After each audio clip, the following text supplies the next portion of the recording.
one of the things that I wanted to make sure that I did in this conversation today is talk about how it changed your life, right? Because, I talk about it all the time from my aspect of it, of very similar to you, Jonathan, where I had no idea about sales either.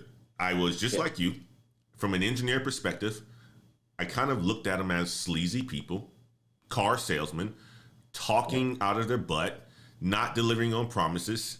And I developed that because there were times where things were sold that our solution can do, where I know as the technical expert like you were at one point in time, that we could not do that. Now, that's not to say that I couldn't find a solution for it ultimately, right? But I knew that we couldn't do it. And when we get these requirements and we have to do, these solution setups and so forth, and like, damn, they sold you that, knowing damn well we can't do that at this point in time, or we don't have that API, or we don't have, this level of integration or things like that. And ultimately I have to go and figure it out. So I always knew that I didn't want to do sales early on because of just that. I felt like they were just people who were trying to get other people to buy stuff and almost sometimes influence them to make the wrong decision. Now, when I got the opportunity to go into sales as I progressed within my career, I learned that you have to have a tool set that sales gives you, which is the ability to influence in order for you to get to high levels of leadership in a company. Because sales, at the end of the day, we all do it. We all don't do it very well, but we all do it. Personal lives, professional lives, and anywhere else, we all do it. Now, I decided to go into sales because of I knew I wanted to continue to climb the ladder. And most CEOs, COOs at any company, they've ran a sales organization or they've had individual sales experience. So I took the leap to go into sales. And I'm telling you, just like you, first year, crushed it. Rookie of the year, President's Club. Second year, crushed it. Third year, crushed it. Now I just transitioned into a new sales role, which is helping our partners or helping to enable our partners so I can grow the company revenue. So bigger funnel, right? By having others do the implementations and so forth, but I still get paid like I'm a salesperson, bringing in more revenue. Yeah. So talk about it from your perspective when, well, first of all, you said you got to know, right? When they told you, when you went into sales, you got to know. Then you went into sales and how you were able to crush it your first year. Talk about like how it changed your life. And I want you to even hit, you don't got to tell your salary or anything like that, right? I share what I've been able to do, but just hit high level numbers, to share with other individuals of how it's been able to ultimately lead you to other opportunities within your career, other, ways that you can support your wife and your family, own houses, all that other stuff. Hit that area as well. Yeah, I mean, on the personal front, it's been a blessing in a lot of ways. Like, but one thing I really like about sales, like, so when I said I was kind of thinking about going into sales, I felt like I got stagnant in my career. I looked at other companies, and one thing I realized, it was hard for me to get another job. I knew so much about my product and what I did, but when I went to go work at other companies, I would apply. I would get a lot of interviews because I had the experience, but then I realized it was hard for me to get these other roles because I only knew what I knew. I didn't know these other products, right? I didn't know they were like, why would I hire you? You don't know our stuff. It's cool that you know your stuff. But, so it was actually a little bit of a struggle to try and transition. But when I went to sales and then I went to some other companies after that, I realized it was super easier. It was much easier in a sense. And the reason why is, if you know how to sell, I can teach you my product. right? So if you know how to sell, you already have the skill set I need. Come over and work. And that's why you find reps who are like, I don't know how any of this stuff works. I'm just gonna sell it, right? You get that kind of thing because I'm hiring you because you know how to sell. I'm not hiring you because you already know my technology, right? I will teach you my technology. And that's why I'm a big fan of when I talk to people who are maybe trying to get on sales, it's like, hey, look, don't think you have to start from scratch, right? Whatever you've been doing, you can leverage that, right? So if you've been in the military, right, guess what? There's someone going to hire you because you already know how to speak military, right? You know how to speak defense, right? If you've been working in oil and gas, right, they'll hire you because you already understand that industry, right? And then they can teach you the other pieces, right? You can leverage your skill set. So when you already know sales, it's easier to make these moves and get into other technologies because you have the main skill set already.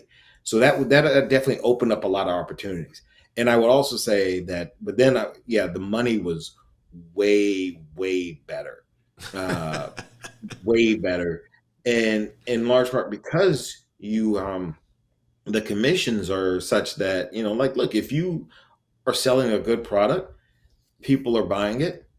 You can do really well, and now you may uh the thing you have to be used to is like it's going to be ups and downs, right? There's months or quarters where it's a little bit lean, and then there's months and quarters where it's like, wow, this is crazy. But it's definitely, this kind of pushes into what I was saying earlier about once you hit certain numbers, the money is no longer a motivator. Mm, And I'm mm. thankful that money does not have to be a motivator for me anymore because because after so many years in it, you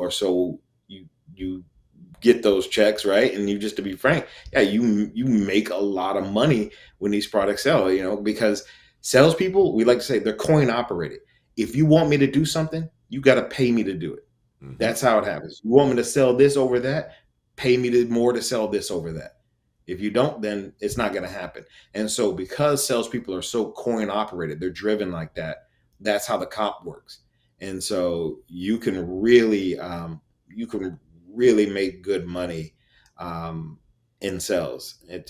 But it's work. I don't, you get a lot of no's, right? You get a lot of no's. You put in a lot of work, and people are like, we're still going this other way or whatever. Like it's work. I don't want to undersell it, but that's the reason why it can be rewarding, because once you get it, once you do sell, a lot of people make money. And like I always try and stress to people, I know everyone gets into like, oh, I want to learn this Azure tech, or I want to learn this new AWS tool. What's where the money is trying to prove that this AWS tool is a better fit than this new Azure tool. If I can convince that's going to be worth more money than the person who knows how to use that tool. That's just the way it works. I love that. I Yeah. absolutely love that. I love it. I love it. There's a couple pieces that I wanted to hit on that you said too. You talked about, you being in consulting and then sales. You said you got in late, Yeah. right? Talk about that. Talk about that Well, piece of it too, because I yeah, the reason yeah. Go yeah, the ahead. reason I kind of say it's late is that I had opportunities to do it a few years earlier. And there was a point where I kind of felt a little burnt out in the consulting space. Hmm. And that's actually, I was a little burnt out. And that's when they said, like, hey, go to Australia and do all this stuff. And what I could have, should have done was, I look back and I'm like, that's when I should have transitioned to sales. That's when I should have made that leap. That's when I felt like I had done everything I could have done in that services group. And I should have made that shift then. If I could, if I knew what I knew then, that would have been the right time.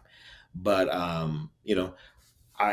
don't regret, because I definitely did have a great time, going abroad for all those years. And I eventually did get into it, but I do look back and I'm like, that would have been the time to do it. So I would have done it sooner. Like, I also think one reason why I say I wish I had done it a little earlier, um, it is hard work to change a big part of what you do for work later in life, right? I would have had much more energy switching to sales in my early 30s than I did in my early 40s.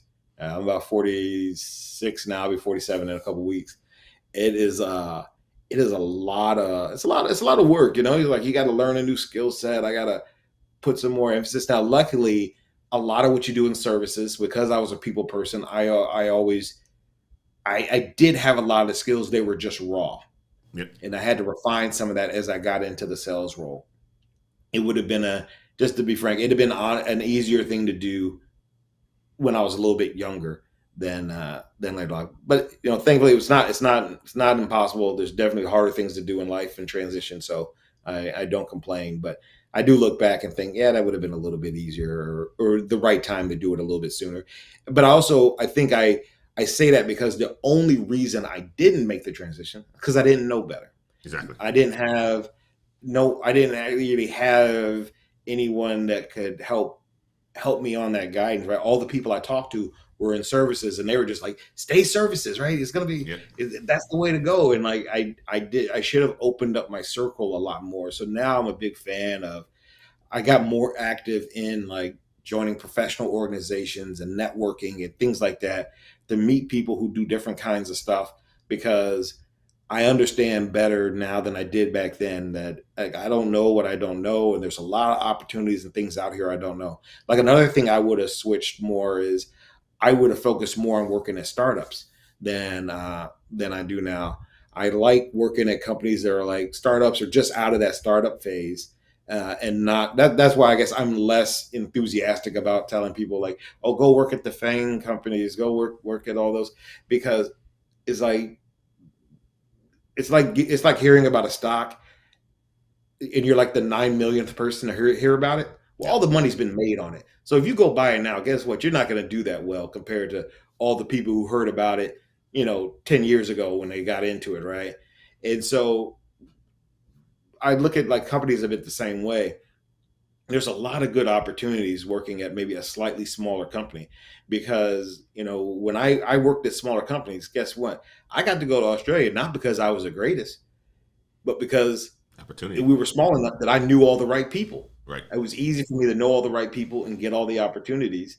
There was definitely people probably in the world that were better than me, but guess what? They didn't have lunch with that Asia Pacific director that one day, and then guess what? Literally, that's what happened. We all went to a conference in Vegas. I was talking to the guy like, "Yeah, I did this project in Japan. I kind of like it over there. I think I could go. I could go over there. I think I could live for a while." And 3 weeks later, I had the offer letter and it was like time to go. And I was like, oh wow, I really got to sell all my stuff. Oh my God. Like it happened that quick, but it was all about doing that relationship building. And that relationship building is just a little bit easier, in a company that's not, 106,000 employees. Exactly.